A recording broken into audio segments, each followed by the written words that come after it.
చందమామ రామాయణము బాలకాండ 2వ భాగము. ఋష్యశృంగుడు వచ్చి దశరథుడి వద్ద అతిథిగా ఉంటున్నాడు. కొద్ది రోజులు గడిచాయి. వసంత ఋతువు ప్రవేశించింది. దశరథుడు ఋష్యశృంగుడితో, ఇక మీరు యాగం ఆరంభించి నడిపించండి అన్నాడు. ఋష్యశృంగుడు సరేనన్నాడు. అశ్వమేధయాగం కోసం పెద్ద ఎత్తున ప్రయత్నాలు సాగించారు. యజ్ఞాలు చేసేవారు, వేదాలు చదివేటందుకు సుయజ్ఞుడు, వామదేవుడు, జాబాలి, కాశ్యపుడు మొదలైన మునులు, బ్రాహ్మణ శ్రేష్ఠులు పిలిపించబడ్డారు. ఏమేమి వస్తువులు సమకూర్చాలో వశిష్ఠుడు మొదలైనవారు చెప్పారు. సమర్థుడైన వాణ్ణి గుర్రం వెంట పంపారు. సరయూనది ఉత్తరపు గట్టున యజ్ఞశాల నిర్మించారు. యజ్ఞకార్యాలలో పాల్గొనటానికి వడ్రంగులను, బేలుదారీలను, చిత్రకారులను, నాట్యశాస్త్రంలో ప్రవీణులను నియోగించారు. యాగానికి వచ్చే రాజులకు మేడలు కట్టారు. బ్రాహ్మణులకు కుటీరాలు, భోజనాలకు విశాలమైన పందిళ్లు తయారుచేశారు. సమస్తమైన రాజులకు, చతుర్వర్ణాల వారికి ఆహ్వానాలు వెళ్లాయి. మిథిల రాజైన జనకుడికి, కాశీరాజుకు, దశరథుడి మామగారైన కేకయ మహారాజుకు, రోమపాదుడికి ప్రత్యేక ఆహ్వానాలు వెళ్లాయి. అనేకమంది రాజులను సుమంత్రుడు స్వయంగా వెళ్లి ఆహ్వానించాడు. రావలసిన వారంతా వచ్చి బసలలో విడిది చేశారు. మంచి రోజు, మంచి ముహూర్తము చూసుకుని దశరథుడు యజ్ఞశాలకు బయలుదేరి వచ్చాడు. యజ్ఞకర్మ ఆరంభమైంది. మొదటి హవిర్భాగం ఇంద్రుడికి అర్పించి హోమం సాగించారు. యజ్ఞశాల అతిథులతో కళకళలాడింది. భోజనం రాసులుగా పోశారు. వర్ణవిచక్షణ లేకుండా అందరికీ తృప్తిగా భోజనాలు పెట్టించి వస్త్రదానం చేస్తూ వచ్చారు. అశ్వమేధం 3 రోజుల యాగం. అది శాస్త్రోక్తంగా ముగియగానే దశరథుడు తన చేత యజ్ఞం చేయించిన ఋత్విజులకు భూమి యావత్తూ దానం చేశాడు. వారు రాజుతో, మహారాజా, భూమిని పాలించటం మావల్ల అయ్యే పని కాదు. అందుచేత మాకు భూమి బదులు మణులో, బంగారమే, గోవులో, మరొకటో ఏది సిద్ధంగా ఉంటే అది ఇప్పించు అన్నారు. దశరథుడు వారికి 10 లక్షల గోవులు, 100 కోట్ల బంగారు నాణేలు, 400 కోట్ల వెండి నాణేలు దానం చేశాడు. తమకు ముట్టిన ధనమంతా బ్రాహ్మణులు ఋష్యశృంగుడికి, వశిష్ఠుడికి సమర్పించారు. వశిష్ఠుని ఆదేశ ప్రకారంగంధరు దాన్ని వంతుల వారీగా పంచుకున్నారు. ఇంతలో ఒక దరిద్ర బ్రాహ్మణుడు వచ్చి దశరథుడి ముందు చెయ్యి చాచాడు. దశరథుడు వెంటనే తన చేతి కడియం తీసి ఆ బ్రాహ్మడికి ఇచ్చేశాడు. బ్రాహ్మణులందరూ దశరథుణ్ణి దీవించారు. అశ్వమేధం పూర్తికాగానే ఋష్యశృంగుడు దశరథుడి చేత పుత్రకామేష్టి చేయించాడు. ఆయన అగ్నిలో వేల్చే హవిస్సులు పుచ్చుకోవడానికి సమస్త దేవతలు అక్కడికి వచ్చి తమ ఉచిత స్థానాలలో కూర్చున్నారు. అప్పుడు దేవతలు బ్రహ్మతో రావణాసురుడు తమను పెడుతున్న కష్టాలు వివరించి చెప్పుకున్నారు. దానికి బ్రహ్మ, దుర్మార్గుడైన రావణుడు దేవదానవ గంధర్వ యక్ష రాక్షసుల చేత చావు లేకుండా వరం అడిగాడు గాని మనుషుల మీది తేలిక భావం కొద్దీ వారి వల్ల చావు లేకుండా వరం కోరలేదు. ఇడుగో మహావిష్ణువు దశరథుడి భార్యలలో ఒకరికి కొడుకుగా పుట్టి నరరుంతో రావణాసురుణ్ణి సంహరిస్తాడు అని దేవతలతో అన్నాడు. దేవతలు పరమానందం చెందారు. ఇంతలో హోమగుండం నుంచి కళ్ళు జిగేలుమనే ఒక మహాభూతం పైకి వచ్చింది. ఆ భూతం తన చేతులలో ఒక కలశాన్ని పట్టుకుని ఉన్నది. కలశం మేలిమి బంగారుతో చేసినది, దానిపై మూత వెండిది. ఆ భూతం దశరథుడితో, ఓ రాజా, దేవతలు ఈ కలశంలో తాము వండిన పాయసాన్ని నింపి ఇచ్చారు. ప్రజాపతి ఆజ్ఞపై నేను దీన్ని తెచ్చాను. ఈ పాయసాన్ని నీ భార్యలకిచ్చినట్టయితే వారికి గర్భోత్పత్తి అయి కొడుకులు కలుగుతారు అన్నది. దశరథుడు పరమానందంతో ఆ కలశాన్ని అందుకుని భూతానికి ప్రదక్షిణ నమస్కారాలు చేశాడు. వెంటనే భూతం అంతర్ధానమైపోయింది. దశరథుడు ఆ కలశంలో ఉండే పాయసంలో సగం కౌసల్యకు ఇచ్చాడు. మిగిలిన దానిలో సగం సుమిత్రకు ఇచ్చాడు. సుమిత్రకు ఇవ్వగా మిగిలిన దానిలో సగం కైకేయికి ఇచ్చి, ముగ్గురూ తీసుకోగా మిగిలిన పాయసాన్ని మరొకసారి సుమిత్రకే ఇచ్చాడు. త్వరలోనే కౌసల్య, సుమిత్ర, కైకేయి గర్భవతులయ్యారు. ఒక వంక మహావిష్ణువు మానవుడుగా అవతరించటానికి ప్రయత్నాలు సాగుతుంటే, ఇంకో వంక బ్రహ్మ ఆజ్ఞ చొప్పున దేవతలు కామరూపులైన వానరులను సృష్టించారు.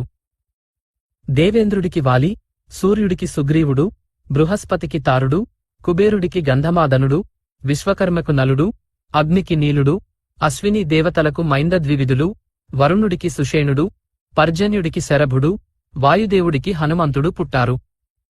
వీరందరూ మహాబలులైన వానరశ్రేష్ఠులు. ఇతర దేవతలకు వేల సంఖ్యలో వానరమూక పుట్టింది. వానరులతోబాటే ఎలుగుబంట్లు, కొండముచ్చులు కూడా రావణ వధ కోసం పుట్టారు. ఈ వానరులు ఋష్యమూకం అనే పర్వతం దగ్గర స్థిరపడి వాలిసుగ్రీవులను రాజులుగా పెట్టుకుని నలుడు, నీలుడు, హనుమంతుడు మొదలైన వారిని మంత్రులుగా పెట్టుకుని జీవించసాగారు. పుత్రకామేష్టి ముగిసిన 12వ నెలలో చైత్ర శుద్ధ నవమి నాడు పునర్వసు నక్షత్రాన కౌసల్య రాముణ్ణి ప్రసవించింది. పుష్యమి నక్షత్రంలో కైకేయికి భరతుడు పుట్టాడు. ఆశ్లేష నక్షత్రంలో మిట్ట మధ్యాహ్నం వేళ సుమిత్రకు లక్ష్మణ శత్రుఘ్నులు కలిగారు. అయోధ్య నగరంలో పౌరులు ఉత్సవాలు చేసుకున్నారు. వీధులు జనంతోనూ, నాట్యం చేసేవాళ్లతోనూ, గాయకులతోనూ కిటకిటలాడిపోయాయి. దశరథుడు అంతులేని గోదానాలు, అన్నప్రదానాలు చేయించాడు. 4 పిల్లలు క్రమంగా ఎదిగి పెద్దవారవుతున్నారు. ఒక తల్లి బిడ్డలు కాకపోయినా రామలక్ష్మణులు ఎప్పుడూ కలిసి ఉండేవారు. ఒకేసారి భోజనం చేసి ఒకే చోట నిద్రపోయేవారు. అదేవిధంగా భరత శత్రుఘ్నులు ఎప్పుడూ జంటగా తిరిగేవారు. వారు 4 వేదశాస్త్రాలు అధ్యయనం చేసి, విలువిద్యలో ఆరితేరి, తండ్రికి ఎప్పుడూ శుశ్రూషలు చేస్తూ యౌవనవంతులయ్యారు. దశరథుడు వారి వివాహాలను గురించి మంత్రులతోనూ, పురోహితులతోనూ ఆలోచనలు ప్రారంభించాడు. రాజు, మంత్రులు ఈ ఆలోచనలలో ఉన్న సమయంలో ద్వారపాలకులు వచ్చి, తొట్రుపడుతూ, మహారాజా, కుశిక వంశంవాడు, గాధిరాజు కుమారుడు, విశ్వామిత్ర మహాముని తమ దర్శనం కోరివచ్చి ద్వారం వద్ద ఉన్నారు అని చెప్పారు. వెంటనే దశరథుడు పురోహితుణ్ణి వెంటబెట్టుకుని విశ్వామిత్రుడికి ఎదురు వెళ్లి అర్ఘ్యపాద్యాలతో పూజించాడు. విశ్వామిత్రుడు, రాజా, నీవు, నీ ప్రజలు క్షేమంగా ఉంటున్నారా? శత్రు భయమేమీ లేదుగదా అని కుశల ప్రశ్నలు చేసి, వశిష్ఠాది మునులను పలకరించి రాజభవనం ప్రవేశించి ఉచితాసనం మీద కూర్చున్నాడు. మహాముని, మీరాక నాకెంతో ఆనందాన్ని కలిగించింది. నావల్ల మీకు కావలసినదేమిటి అని దశరథుడు విశ్వామిత్రుడితో అన్నాడు. విశ్వామిత్రుడు ఈ మాటకు సంతోషించి, రాజా, నేను వచ్చిన పని నెరవేర్చి సత్యసంధుణ్ణి అనిపించుకో. నేనొక యాగం తలపెట్టి ఆరంభించేసరికి 2 రాక్షసులు, బల పరాక్రమవంతులు, నా యజ్ఞవేదికపై రక్తమాంసాలు కుమ్మరించి అపవిత్రం చేసి, నా వ్రత సంకల్పం పాడుచేశారు. ఆగ్రహించి వారికి శాపమిద్దామంటే నా వ్రత సంకల్పం భంగమవుతుంది. అందుకని బయలుదేరి ఇక్కడికి వచ్చాను. నా వెంటని పెద్ద కొడుకైన రాముణ్ణి పంపించు. నా యజ్ఞాన్ని మారీచ, సుబాహులనే ఆ రాక్షసులు భగ్నం చేయకుండా ఈ కుర్రవాడు రక్షిస్తాడు. రాముడు ఆ రాక్షసులను సులువుగా చంపగలడు. ఆ సంగతి వశిష్ఠుడు కూడా ఎరుగును అన్నాడు. ఈ మాటలు వినగానే దశరథుడి గుండె బద్దలైనట్టయింది. భయమూ, దుఃఖమూ ముంచుకొచ్చాయి. ఆయన సింహాసనం మీది నుంచి లేచి గడగడా వణుకుతూ, మహాముని, రాముడు పసివాడు. వాడికింకా 16 నిండలేదు. వాడికి విలువిద్య కూడా సరిగ్గా రాదు. వాడు రాక్షసులతో ఎక్కడ యుద్ధం చేస్తాడు? నా దగ్గర ఒక అక్షౌహిణి సేన ఉన్నది. నేనే వచ్చి ఆ రాక్షసులను చంపేస్తాను. ఇంతకూ ఆ రాక్షసులెవరు? ఎంత ఒడ్డుపొడుగు ఉంటారు? ఎవరి కొడుకులు? అన్నాడు. దానికి విశ్వామిత్రుడిలా చెప్పాడు. రావణుడనే రాక్షసరాజును నీవెరుగుదువు కదా. అతడు బ్రహ్మను మెప్పించి గొప్ప శక్తులు పొందాడు. ఇంతకూ ఆ రావణుడు విశ్రవసుడి కొడుకు. కుబేరుడికి సాక్షాత్తూ తమ్ముడు. అతను స్వయంగా యజ్ఞభంగం చెయ్యలేనప్పుడు ఈ బలశాలులైన మారీచ సుబాహులను పంపుతూ ఉంటాడు. ఓయమ్మో, రావణుడే!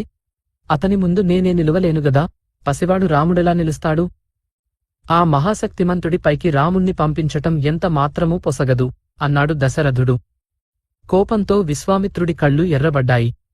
మహారాజా, ఆడిన మాట తప్పేవాడివనే అపకీర్తి మోస్తూ సుఖంగా ఉండు అంటూ ఆయన చివాలున లేచాడు. అప్పుడు వశిష్ఠుడు దశరథుణ్ణి మందలిస్తూ, రాజా, నీవు చేయరాని పని చేస్తున్నావు. ఆడినమాట తప్పి ఇక్ష్వాకు వంశానికి కళంకం తెస్తున్నావు. విశ్వామిత్రుడంటే ఎవరనుకున్నావు? ఆయనకు తెలియని అస్త్రం లేదు. కొత్త అస్త్రాలు కూడా సృష్టించగలవాడు. ఆయన ఆ రాక్షసులను చంపలేక ఇంత దూరం వచ్చాడనుకున్నావా? నీ కొడుకులకు మేలు చేసేటందుకు వచ్చాడు. రాముణ్ణి నిశ్చింతగా ఆయన వెంట పంపు. ఆయన వెంట ఉండగా అతనికి ఏ ప్రమాదమూ రాదు అని బోధించాడు. ఈ మాటలతో ధైర్యం తెచ్చుకున్నవాడై దశరథుడు రామలక్ష్మణులను పిలిపించి వారిని విశ్వామిత్రుడికి అప్పగించాడు. విశ్వామిత్రుడు ముందు నడుస్తుంటే చక్కగా అలంకరించబడిన రామలక్ష్మణులు ఒకరి వెనక ఒకరుగా ఆయనను అనుసరించారు. వారిద్దరి వద్ద విళ్ళున్నాయి. వారి చేతులకు ఉడుము తోలుతో చేసిన తొడుగులున్నాయి. వేళ్లకు కూడా తొడుగులున్నాయి. వారు చేతులలో కత్తులు పట్టుకుని విశ్వామిత్రుడి వెనకగా నడవసాగారు. చందమామ రామాయణం 2వ భాగం సంపూర్ణం. ప్రస్తుతానికి స్వస్తి.